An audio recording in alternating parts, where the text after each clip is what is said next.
The words we just sang for the song before communion. Somehow, I am welcomed to a place where angels fear to tread.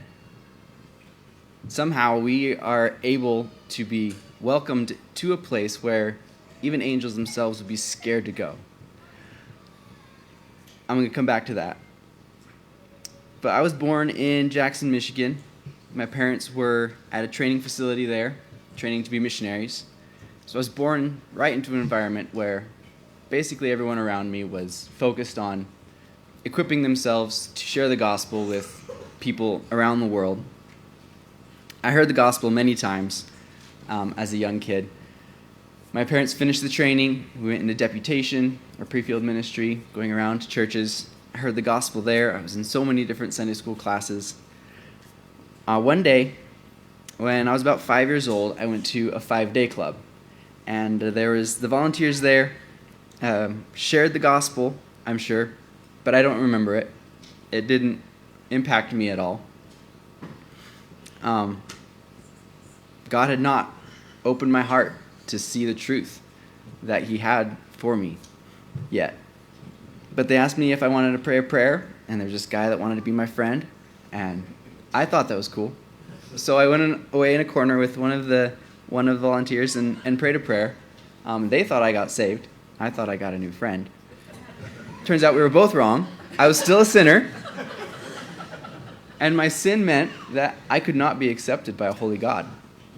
It wasn't because I was 5 that I didn't understand the gospel. It was just because God had not shined the light of the knowledge of his glory into my heart. So I couldn't.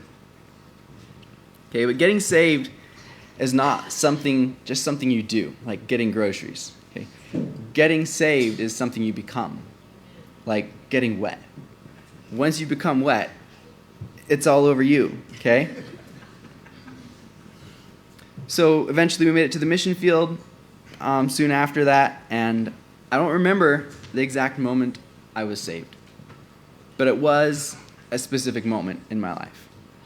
I don't remember when it was, but there was a moment I understood that I was a sinner who could not be accepted by God because God is holy, because he is the standard of what is right and wrong, and I failed to meet that standard.